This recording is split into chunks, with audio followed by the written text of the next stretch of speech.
AITA for yelling at a father who followed a school bus. So I drive a school bus, and as most people know, every school district is short on bus drivers. The bus I drive averages between 68 to 74 students depending on the day, so as you can guess it gets quite loud. Therefore I am often telling students to be quieter and stay seated. Yesterday was a Friday, and as usual the kids were excited to get home. After repeatedly telling them to sit and be quiet, I had to silence the bus. Basically I stop the bus, point to the camera and say, "No more talking on the bus, Ms. D, principal, is watching." This usually works, as most kids just begin to whisper thinking I can't hear them. One kindergartner, we'll call him Mark, refused to sit still or quiet down. A second grader sitting next to him, Joe, was trying to calm Mark down. At some point Mark stands up on the seat and Joe grabs him by the backpack, pulls him down into the seat. Mark begins at cry. I ask Mark at his stop what happened, and he says Joe pulled me, then gets off the bus with his older sister. As I continue on my route I notice a silver car following the bus. The driver stays in the car as I get to each of my last 4 stops. The other students kept saying it was Mark's dad, so I was expecting some kind of confrontation. When we reached the last stop, which is a daycare and just happened to be Joe's stop, he parked his car and approached the bus. At this point I loudly commanded that he back away from the bus until all students are safely inside the daycare, and then I would talk to him. He then proceeded to tell me that I was being rude and he wanted to talk to an adult. He attempted to confront the daycare workers, who told him they couldn't help him. At this point he refused to talk to me and decided he would go to the school. Now at that time I was expecting him to be angry at me and was attempting to start trouble with me. Which was why I reacted how I did. I had a bus with about 12 children and an angry father following us. My job is to keep the kids safe from the bus stop to school and from school to the bus stop. Looking back I realized that this father waited at each stop and stayed in his car until the last stop. The last stop just happened to be Joe's stop. This father had no intention of talking to me, but instead was trying to find where Joe lived. Initially I wasn't going to report the incident with Mark and Joe to the school, but since Mark's father got involved I am forced to file the incident reports, which is going to cause more trouble for Mark and Joe. I know that I had the best interest of the kids at heart, but I'm feeling like the asshole here, so AITA for not letting the father approach to confront Joe. Comment. NTA. If he has a problem with Joe's behavior, he can bring it up to Joe's parents. In a public setting, not by following the bus to see where Joe lived. You did your job of ensuring Joe's safety. Mark's dad could not have had good intentions if his plan was to follow you to see where Joe lived. NTA he may have been following to talk to the kid's parents or confront the kid himself. You did the right thing reporting it. You covered your butt and have it on record in case this escalates further. His true intentions are only known to him. NTA. Not at all. No wonder his kid doesn't know how to behave, when his father starts to follow school bus.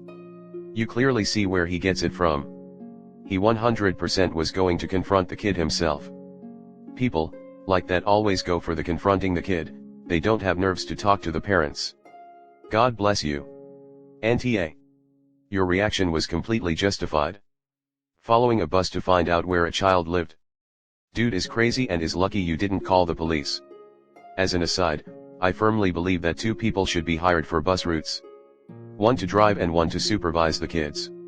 Distracted driving can land anyone else a $250 plus ticket, for good reason, and yet bus companies are perfectly okay with putting bus drivers like yourself in positions of ultimate distraction. Of course that would require those companies to spend more money, which, until a law is passed, they will never do. With the ridiculously low pay, intense amount of responsibility, and almost complete lack of gratitude and appreciation, I have no idea why someone would be a bus driver. Which is probably why there is such a shortage. So props to you. You had enough to deal with without having to deal with a clueless idiot following the bus full of children that you were driving. Think no more about it? If he didn't want a crazy reaction, he should have never followed you in the first place. I'm pretty sure that you are a mandated reporter. I think that you were operating within your discretion for not reporting a minor dispute between 2 children, but an adult stalking the bus to track down a child needs to be reported. It is the responsibility of the investigators to determine the risk, not yours. Definitely NTA. NTA. A man was approaching the school bus. You didn't know who he was or what he wanted. It could have had nothing to do with the incident between the boys. You weren't wrong to try to keep him away from the bus and the students. Is there a district protocol for dealing with this kind of situation? I think you absolutely need to report the incident. Whether the student's conflict was related to the man attempting to confront you or not, both incidents should be reported for your own well-being.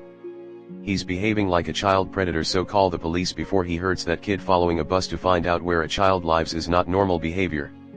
If he has issues with bus behavior, he should have approached the school for mediation with Joe's parents. He's behaving like he's winding up to abduct or hurt that child as revenge, and you shouldn't ignore this. Go to the police and the school.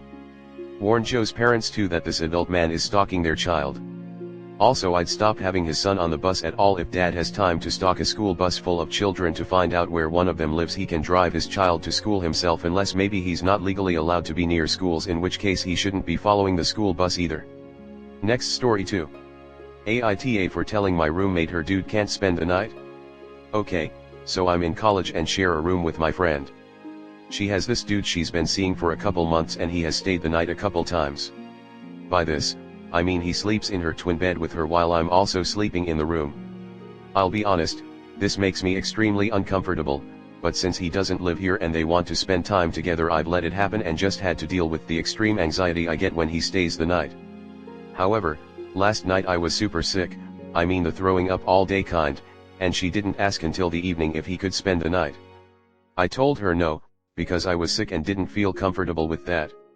She basically ignored my no, saying he had nowhere else to go and they would keep out of my hair as much as possible. I replied that I wasn't comfortable with him staying in the room and I would appreciate if he slept on the couch. She again tried to subvert my no, and I finally was like, dude, I get super bad anxiety when I'm sick, and the idea of a man sleeping in the room when I'm like this makes me super uncomfortable. I fell asleep soon after, and I guess because he didn't want to sleep on the couch, he just drove home. Now my roommate is mad at me and says I'm selfish for not taking their situation into consideration and that he had to drive all the way home in the middle of the night.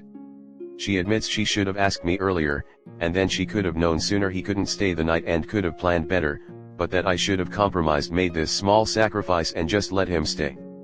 I feel like their lack of planning shouldn't constitute an emergency on my part where I just have to be okay being uncomfortable. And what's the point in asking me if you were just not going to listen to my no until I said no multiple times? Reddit, please LMK if I am the asshole. I don't think I am. I think I've been compromising by letting him stay at all with how uncomfortable it makes me, and me saying no once because I was sick seems fair. But I could have blinders from my anxiety, so please tell me what I should do. Comment. NTA. You guys aren't sharing a suite with separate rooms. You do not have to accept a random guy in your bedroom at night, and your roommate's actions are completely over the line. Assuming you are in a dorm, I would take this to your RA/housing authority if you need to.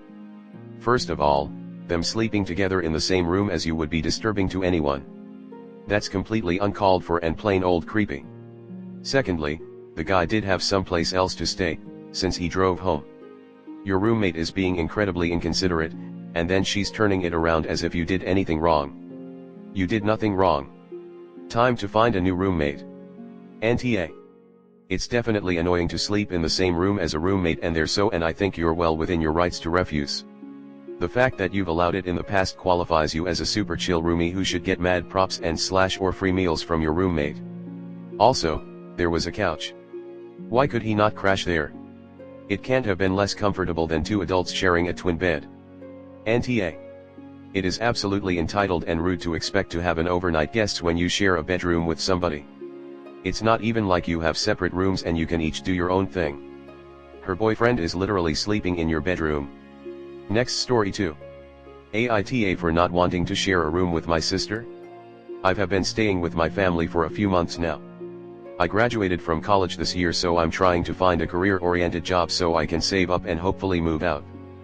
But for right now it's just been food service. I have a sister and a brother. Originally, before I left for college, I agreed to give my brother my old room so he could have his own space. Whenever I was on break from school, I would stay in a room with my baby sister. I didn't mind it much, since at the time it would just be for school breaks. And then I would go back to school and have my own room again. However, my family has recently moved houses. It has 3 bedrooms and a finished basement. When we discussed the room arrangement, my mom kept saying that my sister and I would continue to share a room. Her and my brother would have their own rooms. And the basement would be turned into a lounging room. The thing is, my brother has left for college already. So he's not living with us right now. I know that he'd come visit for holidays, but he doesn't live here most of the time. Compared to me, who lives there 24/7. I tried bringing it up, but it turned into a full-blown argument about where my brother was supposed to sleep if I took his room. I brought up that he could room with our younger sister like I did for years. She has bunk beds after all. But she said that he's a grown man, he can't share a room with a 7-year-old. I said, but I'm a 22-year-old woman sharing a room with a 7-year-old, but she said it was different because I was a girl. My mom also said that it was her job to make sure everyone was comfortable and that I was expecting too much.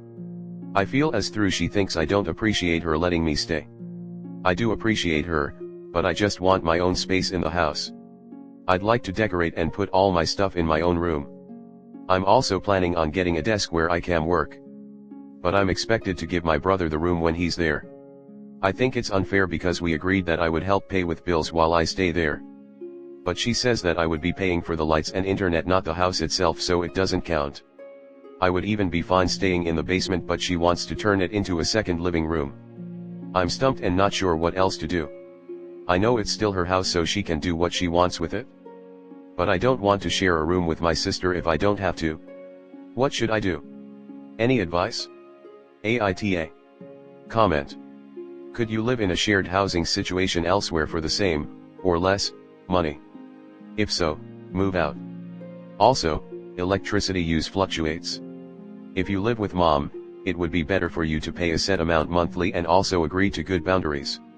For instance, I'll pay $400 a month, each month, for rent and clean up after myself, but I won't be babysitting, cooking for others or cleaning up after others. Info: is your mom suggesting that you live with your sister all the time or only when your brother is visiting?